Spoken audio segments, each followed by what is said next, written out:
When I talk about anime aesthetics, you may think of this.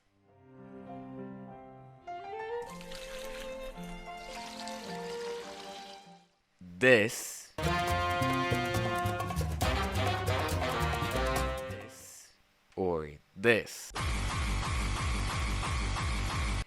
Anime has a very distinct art style in animation, which is easy to recognize to pretty much anyone, and it's one of the most important aspects of this media. In anime, the visuals are a huge part of the enjoyment of a show, and you can see how much effort it's put into that department nowadays. But the anime animation we have today is absolutely not the same from the past decades. You see, you can categorize anime aesthetics by decade. For example, from the 70s to the 2010s. Starting in the 70s, the art style was more oddly realistic and less fluent than the future generations. The 80s follows this almost same approach, but being more cartoonish and silly.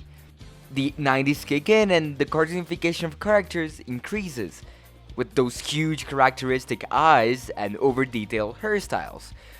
With the turn of the millennia and the digitalization of the industry, anime style can be more creative and experimental, making more clean and less overcharged characters as previous decades.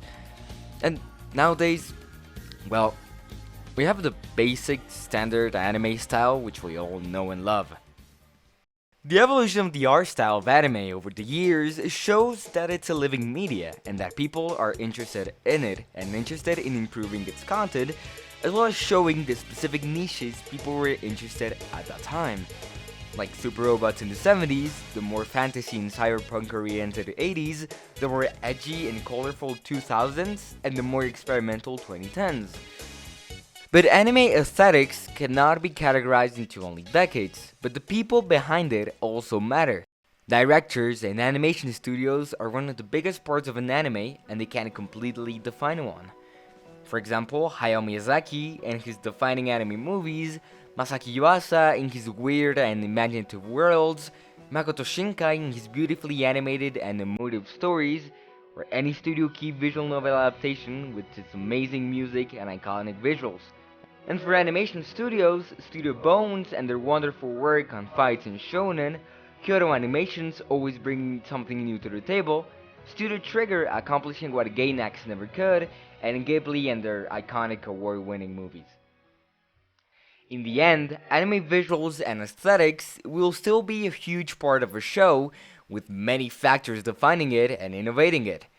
Anime aesthetics is a huge topic, and it shouldn't just get pushed to the side as those profile pictures 13-year-old girls edit using their very shitty apps on their phones. But now looking at it like that, why are those a thing? Well, those only prove that anime art style is very appealing and that people actively seek to use them outside of experiencing the art in the show itself.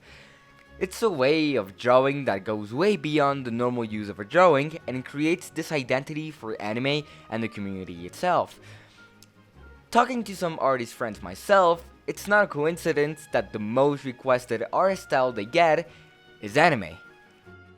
Something about it makes it feel nostalgic, new, creative, weird, goofy, lighthearted, creepy and fucked up, and all at the same time. It's such a complete art style, which is a great tool for storytelling, character development, and any other type of stories. Anime animation and art style will be the staple of the industry, and its most proud feature to date.